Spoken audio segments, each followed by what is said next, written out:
Hi, how you doing? And welcome back to another video on the channel. What we have for you today is we're going to take a look at the most bought and sold FPL players this game week, and we're going to talk about what we would do if we wanted them, whether we would get them in on a free transfer or on a wildcard, and if we owned them, whether we would sell them or hold them. So hopefully it helps you out with your own transfer decisions for this game week. And if it does, why not subscribe? Honestly, the support is really appreciated. I've had a few new subscribers since the last video, and we are closing in on 300. So if you can help with that, that would also be really awesome. So let's take a look at player number one.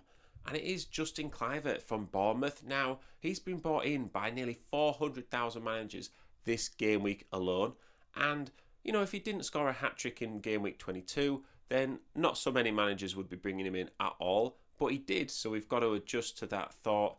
Me personally, I think he's a good price. The fact that Evan Nielsen and Unal are both out for Bournemouth at the moment with long-term injuries does play a factor, because it makes someone like Kluivert a lot more valuable than if players weren't injured, because not only is he playing more minutes, but he's also playing more centrally as well, and he's on penalties. So I think he is a good option. You can see that Bournemouth's fixtures are looking really good as well once you get past that Liverpool game. So whether you think he's worth getting in now kind of depends on other situations you've got in your team, because there could be players like Trent, you know, maybe some more Liverpool players that you could get in for game week 24 and then swap to Kluivert. So if you've got 5 free transfers and you've got no issues with your team, I think he's a good pickup. You could definitely swap, you know, those mid-price midfielders to someone like Kluivert, but I don't think he's an absolute must get in. Like I say, if he hadn't just got a hat-trick, not as many people would be getting him in. So you also have to think of, am I thinking that he's going to score a lot of points in the next couple of game weeks, or am I chasing those points that I've just missed out on?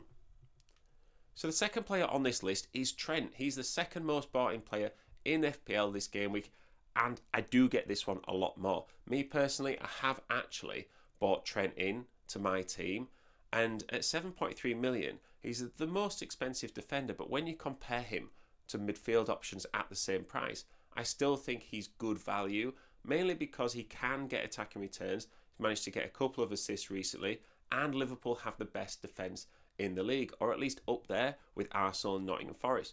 So the fact that he can score points on an offensive side and a defensive side really does play into the fact of his good value.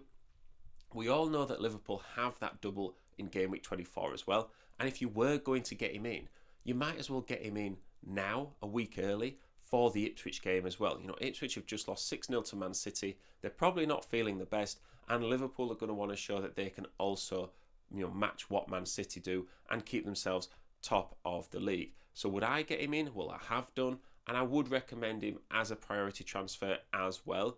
You know, he's only owned still by under 30% of managers, so usually that looks like ownership is quite high, but that tells me like 70% of managers don't own him. So I would still consider that a bit of a differential. I think he's a great transfer to have for the next 3 or 4 game weeks, maybe even longer. So the third player on this list, and the third most transferred in player this game week, is Chris Wood, bought in by nearly 240,000 managers. And I understand that, you know, all season long we've been saying, can Chris Wood keep it going? Can Nottingham Forest keep it going? And they still keep it going. So with that mindset, you should get him in, and it doesn't really matter when in the season you get him in, because he will keep scoring. But I do look at those fixtures coming up, and I think it's now the right time. If you've lasted this long without someone like Chris Wood, maybe you look for someone like a Mateta with a bit of better fixtures, who's just coming into form, you know, or you could go for an Everton striker, or even a Cody Gakpo for their double in 24 with Liverpool. You know, I think there are possibly better options for the short term, you know, up until after that Man City game, where in game week 29, maybe then you bring in Chris Wood for that final stretch of the season. But with, you know, Brighton, Fulham, Newcastle, Arsenal, Man City, they're not great fixtures, and even the ones that you think, oh, maybe you could score against, you know, the Bournemouths, the Fulhams, the Newcastles, they're away from home, so that makes it even more difficult. So I wouldn't get Chris Wood in at this stage, but I do understand if you're a bit annoyed at just missing out on his points for so long, you finally made the decision to buy him. So the first player on our most sold list is William Saliba. Now, it's because he's injured or semi-injured. We don't quite know where he's at. And I think if you had Saliba and you've sold him to Trent, well, that just makes a lot of sense because he's missed the last game and we don't know when he's back. So if we knew he was back for game week 23 with Wolves and then, he's got Leicester and West Ham in the next 4 games, I wouldn't be advising to sell him. But if he's going to be out for those games, or at least we're not sure, then you absolutely might as well get someone like Trent in because they're quite similar price, only $1 million difference, so you're not having to find all the funds in the world to make it happen. And we know that Trent is going to play, and we know that he's got a good potential of attacking returns. And also, Arsenal just aren't keeping clean sheets recently. Now, the next 4 games, 3 out of them could definitely be ones where they do start keeping clean sheets. But it's that uncertainty. So I do think he's a good player to sell if you're upgrading to someone like Trent.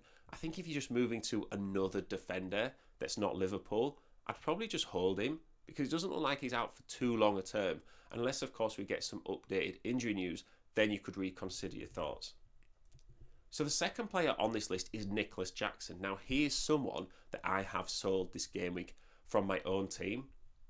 So I do obviously think that it's a good choice to sell him. Chelsea have been really disappointing recently. They had that awesome run of fixtures, and even Palmer's not been scoring consistently. But for someone like Jackson, if you're dropping Jackson to Chris Wood, then maybe that's not the worst option. But I think you could drop Jackson to one of the other players that we mentioned before. Now, he is at a price point where you're probably saving money, unless you're trying to upgrade him to Isaac.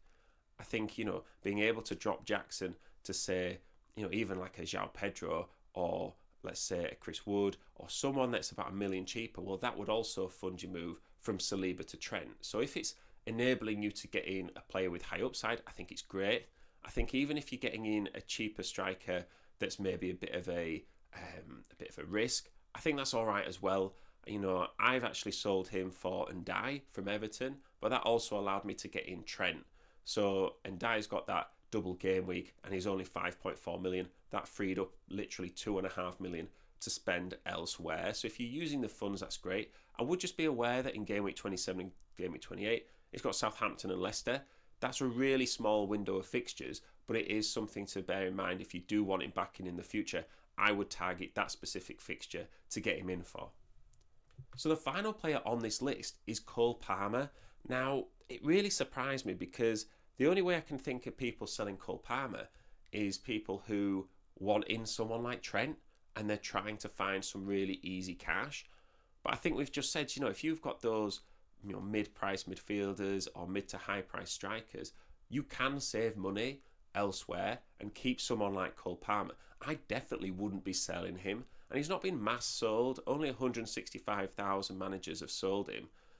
But I just think because he's not being mass sold, it makes it really risky because he is the sort of player that in the next couple of game weeks, could score a hat-trick or get, a couple of assists and a couple of goals in any given game week. And if he's still owned by 65% of managers, you're going to really see your rank suffer as a result. So it depends on your strategy and how risky you want to play it.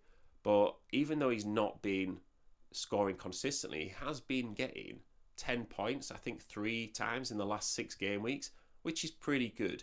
And if you can find the money by selling players elsewhere that are maybe not a big part of your team, I would definitely sell them to free the money before I sell Palmer.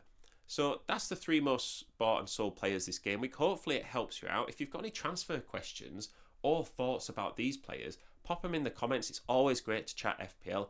Go check out the latest wildcard video as well for some more advice on players you could be getting into your team for the near future. That'll be on the screen right about now. And go check out my Game Week 23 preview video as well, where I detail my own team in more depth and my transfer thoughts regarding my own players moving forward as well. So thank you very much for listening. Please do subscribe if you've made it this far in the video and you're new around here. We really do appreciate the support, and I will see you in the next one.